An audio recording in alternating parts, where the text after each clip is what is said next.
The knock at midnight. The night was cold and silent, and only the sound of the wind moving through the tall metal trees made any noise in the far-off colony of Earth 9, where Ryan lived alone in his small bunker house on the edge of the forest. No one crossed the borders at night because the outside air burned like acid, and the sky often turned red without warning, and Ryan liked it this way because he trusted silence more than people. He was just finishing his simple dinner when the warning lights on the wall blinked once, then turned green again, which made him pause and raise his head, because green meant movement outside, but not dangerous. Yet, he walked slowly to the main screen and tapped the sensor, and the outside camera showed something that made him forget to breathe. 3 figures stood just outside the airlock door. They were not armed, not armored, not soldiers or raiders. Instead, they looked young and scared and tired. Their clothes were torn and soaked in acid rain. Their skin shimmered faintly with alien patterns like soft glowing ink on smooth skin. And all 3 had large glowing eyes full of fear and hope at the same time. The tallest girl raised her hand and knocked again softly 3 times. Her voice cracked through the small mic near the entrance as she spoke in almost perfect Earth speak, saying, "Please, we'll be good girls. We'll work. We'll cook. We'll bond. Just let us in." Ryan froze his fingers, hovered near the override button, and his AI assistant flashed a red warning across the screen. Danger wanted beings detected. The AI repeated it again, but quieter this time, as if unsure itself. He looked again at the girls. The tall one had silver hair and eyes like melting mercury, and stood straight, like a protector. The second was shorter with green streaks in her dark blue hair. Her hands trembled as she hugged the smallest girl whose tiny frame barely reached her waist, and who wore a glowing collar that blinked red every few seconds like a ticking bomb. They made no move to run or beg. They just stood there in the acid rain, letting it burn their skin without complaint. Ryan stared into their eyes, and something inside his chest shifted, because they were not fighters. They were not criminals. They looked like runaways. And the youngest one was barely 10 cycles old. He pressed the intercom and spoke. "What are you doing out there? You'll die in this storm." The tall girl replied, "We already died the day we were born. Please let us try to live." Once, Ryan looked at the panel again, and the AI spoke softly.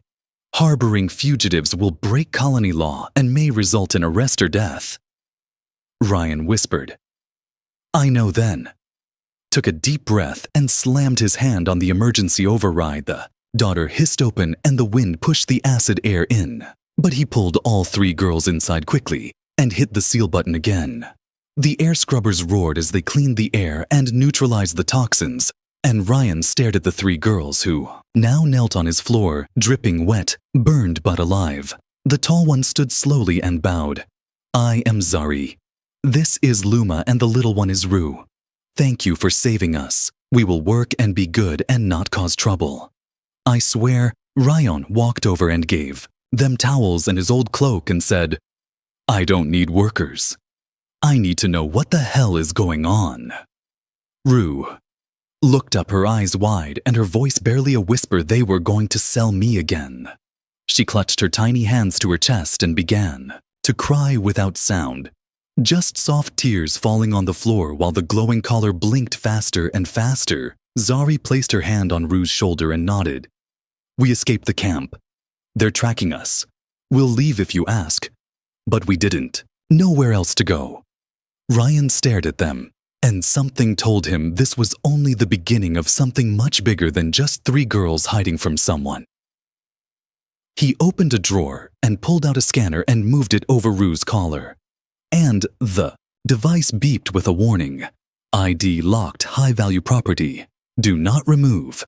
And he cursed under his breath softly. They weren't just aliens. They were branded and tagged, and someone somewhere wanted them back badly. Outside, the storm grew stronger, but inside the bunker, something quiet and dangerous had begun. A bond made not by contract or law, but by choice, and maybe by heart. Ryan didn't know why he did it, but he said, "You can stay here for now and sleep in the back room. But if anyone comes..." Looking, we're all in danger. Zari nodded and helped Luma carry Rue away, and Ryan stared at the glowing collar one last time, wondering what kind of monsters had called this child a thing to be sold, and what kind of man he would become if he did. Nothing. Ryan sat near the edge of his sleeping unit, staring at the cracked ceiling above, while the storm outside made soft hissing sounds across the metal roof.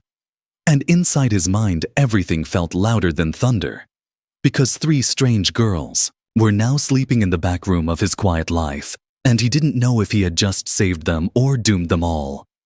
The youngest one, Rue, had cried until she fell asleep. Her tiny body curled on the floor like a kitten beside the warm vent, while Zari stood near her like a silent wall, and Luma had carefully washed Rue's collar burns with a cloth, and soft fingers like she had done it many times before. Too many times, Rion thought. He couldn't sleep. He kept hearing Zari's voice in his head saying, "They're tracking us." And it made his skin crawl, because that meant whoever owned them had the tools to find them anywhere. And if they came here, Ryan would be seen as a criminal, a trafficker, or worse, someone who stole property. The idea made him angry, not because of the risk, but because of the word property. It felt wrong. It tasted like ash in his mouth, and when he looked at Rue's sleeping face, he saw only a child. Not some object, not some tag number. Just a scared little girl who should be holding toys, not wearing glowing collars. In the morning, he made hot grain cakes and sweet root drink, and left the tray on the floor near the back room without saying anything. And after some time, Zari stepped out, her silver hair now tied back and her eyes calm but tired. And when she saw the food, she looked at him with soft surprise. "We'll clean everything," she said. "We'll cook every day, and Luma is good with machines, and Rue can sing and make light patterns if you need something to cheer you up. We can be useful. Just don't send us away." Ryan shook his head. "I didn't ask for workers. I asked for truth." He motioned to the chair across from him, and Zari sat down, folding her hands like someone raised to obey and not argue. And when she finally spoke, her words were slow and heavy. "We were born in a bond camp, raised to serve, sold at age 13, and marked with property collars. They train us to speak many languages, to cook, to obey, to comfort, to bond with buyers. And when we escape, they call it a system error. Not a crime, not pain, just a broken code." Ryan listened and felt something boiling deep in his chest. Something like rage mixed with shame and guilt. Because the galaxy he thought was more advanced was still doing this. Still breaking girls into goods. Still turning lives into prices. He asked, "How did you escape?" And Zari said, "We ran during a trade stop. Luma caused a fire, and we slipped through a broken fence and stole a scavenger pod and flew until it died. And we landed here. We thought maybe Earth colonists were kinder." Ryan said Earth was no heaven, and even humans sold their own sometimes. And Zari nodded and said, "But you opened the door, and that means something to us more than you know in the back room." Rue had woken up and was playing with a soft towel, folding it like it was a doll, and humming something slow and haunting. And when Luma joined her, the room filled with soft flickers of blue light like magic. But Ryan could tell it wasn't magic. It was Rue's ability. "She's not normal," Ryan said quietly. "Is she?" And Zari replied, "No, she was made that way in a lab. Part song caller, part light weaver. Very rare and very wanted. We were assigned to her as bond sisters to protect her and train her. And when the buyers came early, we ran." The scanner pinged again from the corner, and the AI spoke. Low-level bounty detected 3 fugitives wanted by the Karmath Syndicate for theft and escape reward. Active. Ryan walked over and turned the speaker off. He looked at Zari and said, "I'm not selling you, and I'm not sending you out into that storm either. But if we do this, then we do it together, And that means I need to know what that collar is and how to get it. Off Zari smiled for the first time. It was not a big smile, but it was real, and it made her look younger, almost innocent, and she said, "Thank you, human. No one ever asked us that before." Luma entered, then holding a tray of clean tools, and she said, "I fixed your food processor and replaced the broken grinder in your water unit." And Ryan blinked, surprised at how fast she worked. "You weren't joking," he said. And Luma just grinned with sharp teeth and said, "We're good girls. Remember we said we'd work that night?" Ryan added 3 more sleeping pads in the back room and reinforced the perimeter with old cloaking tech, and sat on his bunk holding a handheld scanner, looking at the collar code, wondering how deep this story went and how far he'd have to go to keep them safe, because they were not slaves, not anymore. Not while they were under his roof. Not while he was still breathing. The next day the storm was gone, but the sky still looked bruised with red and gray clouds hanging low over the colony, and Ryan stood outside near the edge of the forest, scanning the horizon, while thinking about what he had done and what might come next, because helping the alien girls had turned his quiet life into something dangerous and unknown. Inside the bunker, Zari was making flat cakes, while Luma adjusted the power coils, and Rue sat on the floor drawing with a broken stylus on scraps of metal, her little fingers moving quickly as she hummed a strange song that made the lights flicker every time her voice went high. Un watched her for a while and finally asked her, "How do you do that?" "The lights. I mean." Rue looked up and blinked, then said softly, "I don't know. I feel things, and they answer me sometimes, but I can't control it. And it only works when I sing, and when I'm not scared." Zari glanced at them and said quietly, "They made her this way. She was born in a tube, and raised with songs instead of speech and machines, instead of people. She's not supposed to think, just perform, but she's more than what they built, and we knew that from the start." Ria nodded slowly and said, "The collar is dangerous. It sends out pulses every few hours like a tracker, and if they're still searching, they'll find her soon, unless we shut it down." And Zari replied, "We tried once to cut it off. It nearly burned her throat, and she didn't speak for 2 weeks." Ryan frowned and opened his old toolbox, pulling out a black case with surgical instruments and scanning gear, and said, "Maybe it's time we try again, but smarter this time." And Zari said, "Only if she agrees." And Rue looked at them both and whispered, "I'm ready if you help me." They spent the next hour scanning the collar layer by layer, and the AI helped identify the frequency and defense code. It was a biolock attached to her DNA and linked to the syndicate's master chain. If anyone tried to break it by force, it would release a toxin into her blood. Ryan sighed and leaned back. "This isn't just a tracker, it's a leash with poison at the end." And Zari whispered, "We know. And that's why we ran. And why we're so scared, because they don't want her back to save her. They want her back to sell her again and again until she breaks." Luma brought over a power chip and said, "Maybe we don't need to break the collar. Maybe we can lie to it. Make it think she's back in the system and turn it." While from inside, Ryan raised an eyebrow and said, "That sounds insane." And Luma grinned and replied, "So is putting a child in chains, but here we are." They worked together for hours, rerouting energy through the shield core, using Rue's singing to confuse the collar sensors, and Zari held her tightly the whole time, whispering soft words in her own language. And Ryan had never seen anyone care so deeply in silence without needing to prove it.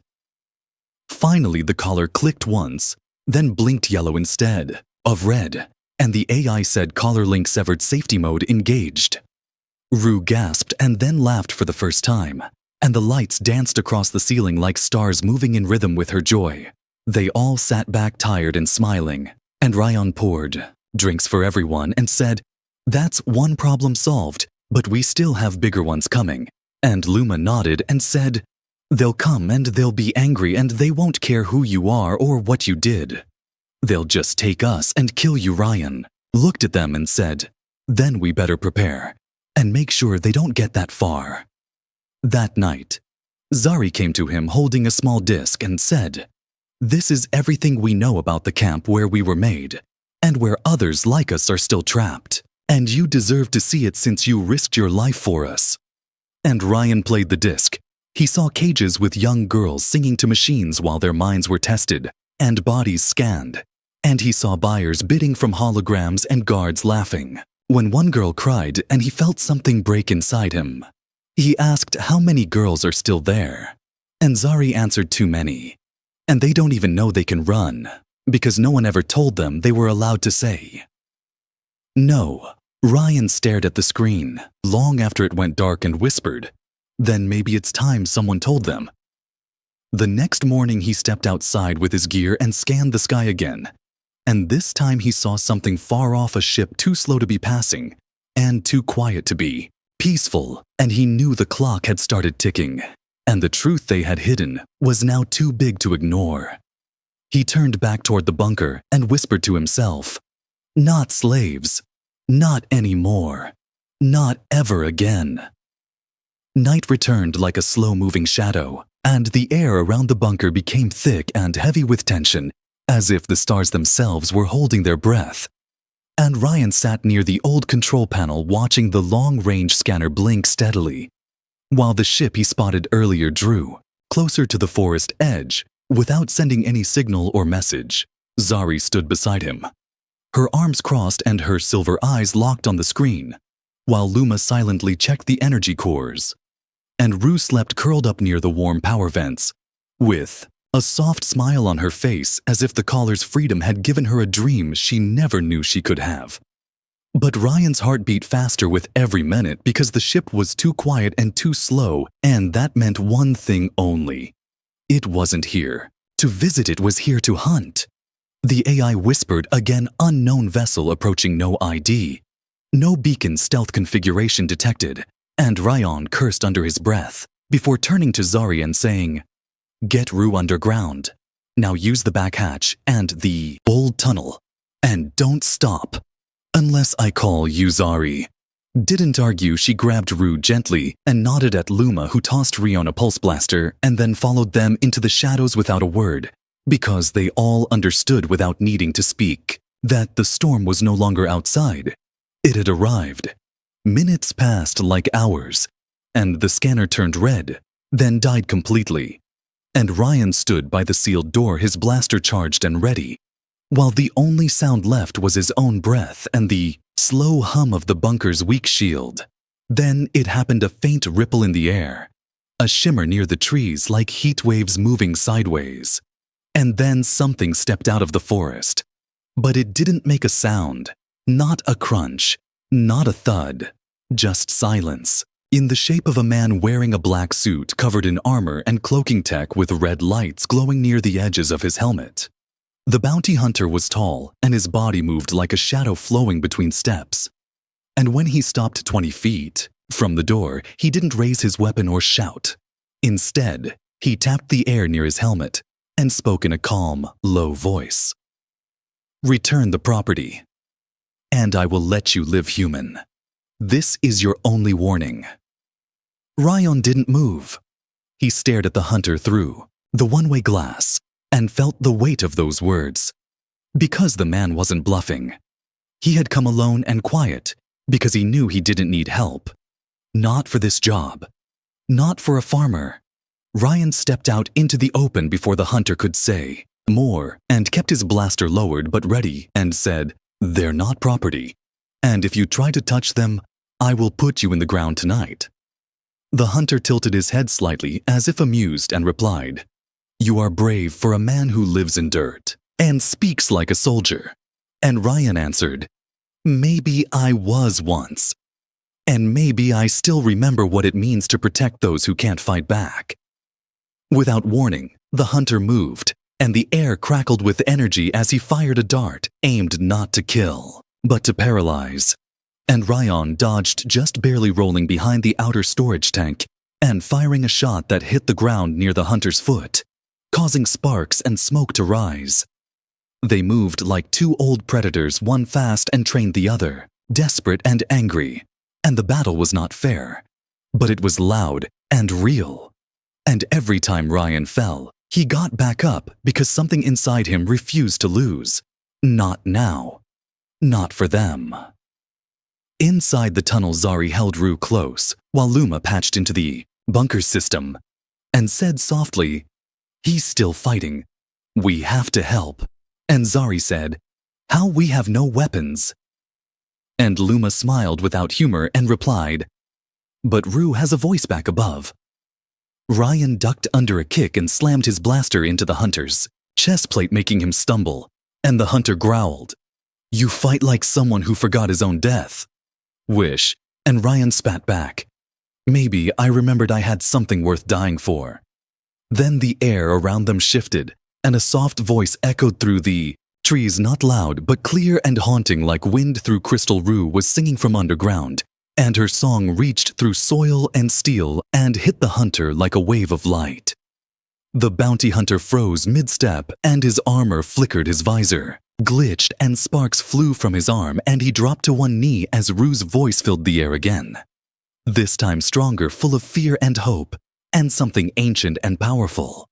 Ryan took his chance and launched forward, tackling the man and ripping off the control panel on his back, sending a shockwave through the suit. And the hunter screamed once before falling face first onto the ground, unconscious or worse. Zari and Luma rushed up moments later, carrying Rue, and the little girl's cheeks were wet, but her eyes were glowing like stars, and she asked, "Did I do it? Did it help?" And Ryan knelt beside her and nodded. "You saved my life." Little light. They tied the hunter to the landing pad and disabled his suit completely. And Luma looked at the broken armor and whispered, "They won't stop. This is just the first one."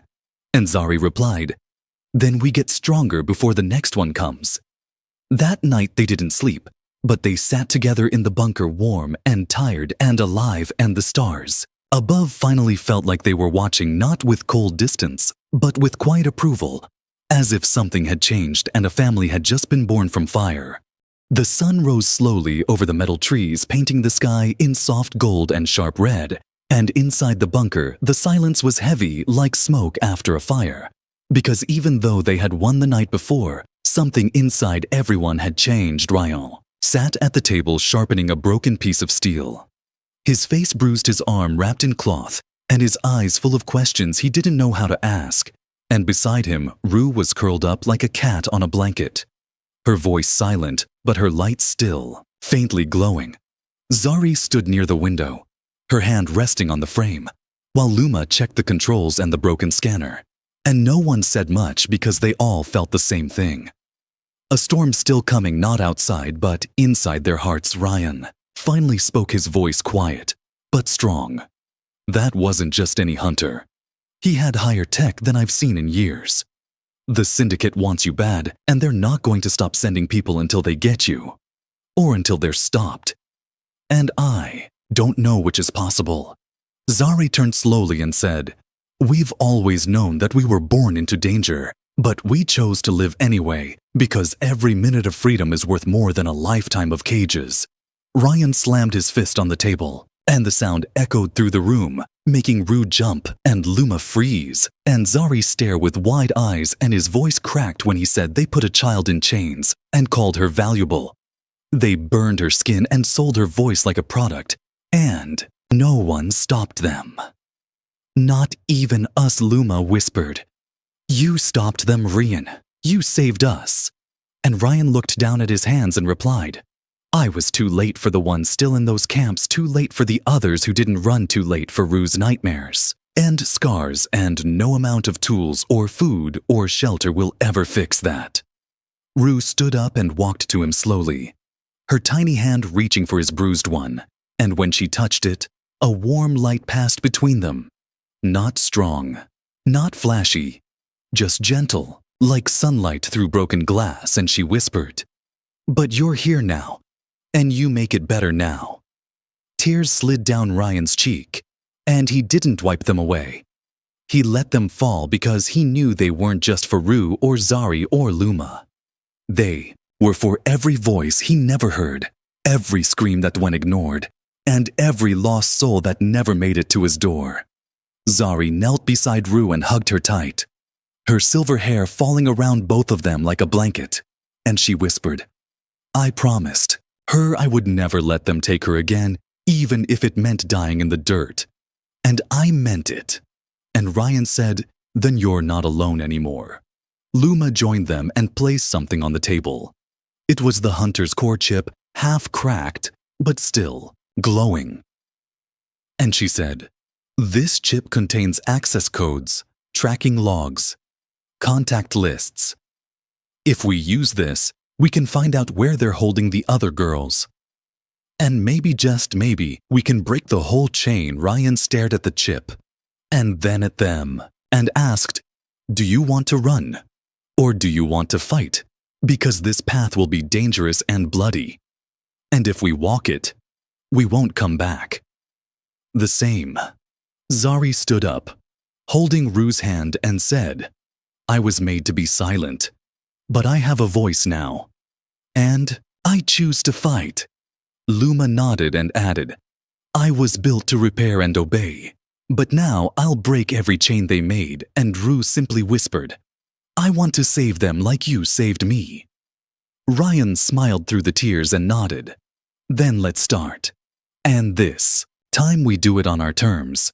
They worked all night digging through the chip-building maps, making lists, finding names, and Zari whispered some of them as she read them aloud. Names of girls she once knew or saw in passing, girls who were quiet or loud, scared or brave. But all of them forgotten by the galaxy. At the edge of the map was a red dot marked Primary Facility. And Rion stared at it and said, "That's where we start." Later, when the night was deep again and the stars were brighter than usual, Ryan walked outside and looked up. His old world had been small and silent, but now it was loud and wide and burning with purpose. And inside the bunker, 3 alien girls slept, not as property, not as fugitives, but as people who had found something they never thought possible. A place to belong, a reason to hope, a man who would burn the stars before letting anyone take them again. The stolen ship flew fast through the black sky, cutting across planets like a silent shadow. And inside it, Ryan sat at the front seat holding the controls tight while Zari checked the coordinates again. And Luma rewired the comm systems so they couldn't be tracked. And Rue sat quietly in the corner, humming to herself with her eyes closed, glowing faintly. As always, they were flying toward a space station hidden behind the shattered moon, a place called Refuge Delta, where survivors of war and slavery sometimes hid under false names and broken faces. And Rian had only heard of it in stories, but now it was their only hope. The hunter's core chip had given them everything: routes, codes, names, and even a warning the Syndicate had begun locking down facilities, moving girls before rebels or truth seekers could find them, and that meant they had to act fast or lose them forever. As they neared the station, the AI crackled to life and said, "Identity required, no registered ship code found, turn back or be fired upon." And Ryan replied with a calm voice, "We carry fugitives and evidence, not weapons, and we need asylum now, or innocent lives will be lost." Silence followed. Then, a deep voice responded with one word, "Dock," and the gate opened slowly like the jaws of something old and tired but still willing to hope. Inside the station, the air was thick, with metal and oil and whispers. People stared at them, not with hate, but with fear and curiosity, because no one ever walked in boldly with Syndicate property and lived. And Ryan knew they had already made history just by showing up. A group of guards approached, weapons ready, until they saw Rue glowing softly behind Zari. And one of them gasped and whispered, "Is that a Lightborn? No one has seen one in years." And Zari stepped forward and said, "She is not a product. She is Rue, and she is free." The head guard said, "Then prove it. No collar, no chip, no owner." Rue stepped forward slowly and reached out her hand toward the scanner and sang just a little note.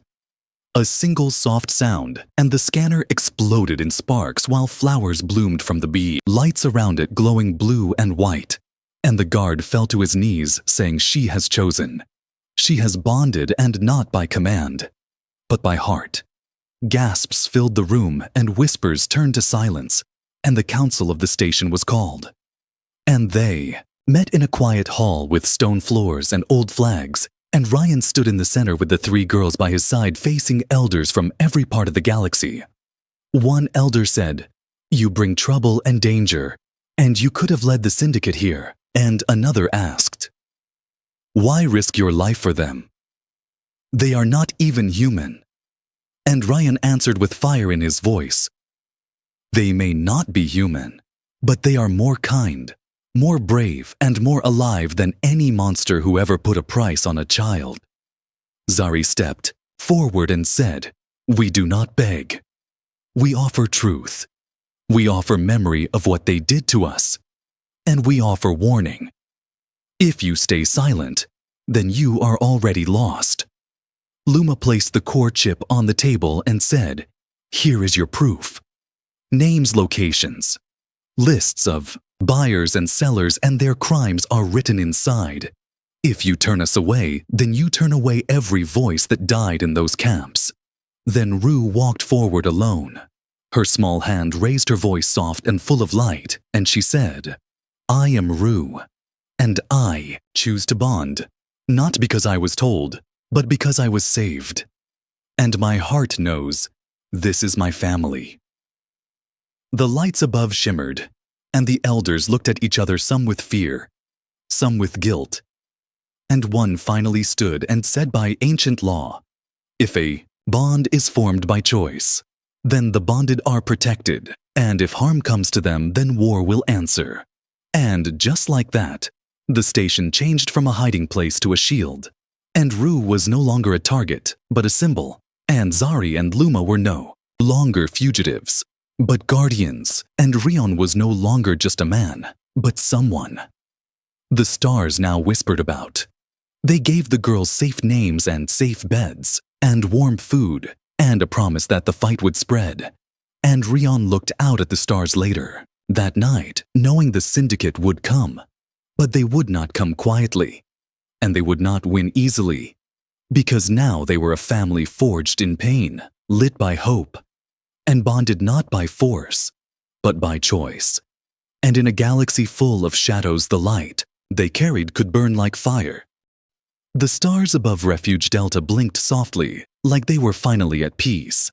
And for the first time in many years, Ryan woke up to something other than silence or warnings. He woke to laughter, soft humming, and the smell of real food cooking in the small corner kitchen that Zari and Luma had set up inside their new living pod. Rue was spinning in the air, gently held by small anti-grav rings around her ankles, and she laughed as she floated down and landed in Ryan's arms, hugging him without a word, her light flickering like fireflies around them, and her voice whispering, "You slept late." Ryan smiled and said, "Maybe I needed to." And Rue grinned, "You snore." And Luma from the kitchen shouted loudly, "He shakes the whole pod," and they all laughed, because for once there was no fear in the room, no shadow waiting outside, and no blinking red light on the scanner. Zari came in with her hands on her hips, wearing a soft gray robe the council had gifted her, and her silver hair was tied back neatly, and her voice was calm but proud. "We have council clearance to stay as citizens of the station, and you have been registered as our bonded guardian." She paused, then added with a smirk, "It's official now. You're stuck with us." Ryan didn't answer. With words, he only reached for the small badge on the table.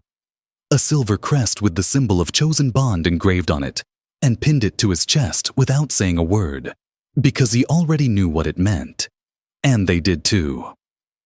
Later that day, the council held a quiet gathering where Rue was asked to sing, not as a tool or performance, but as a guest of honor. And she stood on the stone floor in front of elders, traders, pilots, and orphans, and she opened her mouth and let her voice rise. Her song was not long and not loud, but it was warm and full of light and old pain and new joy. and even the guards wiped their eyes as lights shimmered across the ceiling like stars dancing just for them. And when she finished, the room was silent until one voice whispered, "She is real. She is." Hope Zari spoke next, sharing stories from the camp. Not with bitterness, but with truth. And Luma showed how they rewired the hunter's tech to disable syndicate signals. And one by one, the crowd stopped seeing them as escaped property and started seeing them as fighters, as survivors, as family. The days that followed were quiet and kind. Rion helped farmers on the lower levels. Zari worked with refugees who had lost their homes. Luma built small learning, toys for orphaned children, and Rue spent her days singing to broken machines that somehow started working again after she touched them. One evening, as the red moon passed over the station, Ryan and Zari stood near the wide window watching the stars, and Zari said, "I never thought I would live to see a sunrise without chains." And Ryan replied softly, "I never thought I would call 3 alien girls my family." She turned to him, her eyes softer than he had ever seen, and said, "Thank you not for saving us, but for seeing us." And Ryan didn't reply, because he knew some words are better held than spoken in. Another part of the station Rue drew on the walls with glowing pens making pictures of stars, trees, and people with their hands joined. And Luma added pieces of metal to make the pictures shine, and a passing pilot said, "You're making a home here." And Rue replied, "This is our home now." The war wasn't over far away. The syndicate still hunted, still traded, still lied. But on this small station, change had begun, not with weapons or armies, but with a choice. One man opening a door, one girl offering a song, one broken chain becoming a bond. And in the heart of it all, a human. A soldier turned farmer, turned protector, stood watching over his strange new family, not as their master, not as their owner, but as their equal, their guardian, their bond. The galaxy would keep turning, and the darkness would still creep through corners. But the light was spreading one safe place at a time. One voice at a time, one promise kept at a time. They had asked to be let in, and now they had something better, not just shelter, not just safety, but belonging. They were good girls, and now they were free.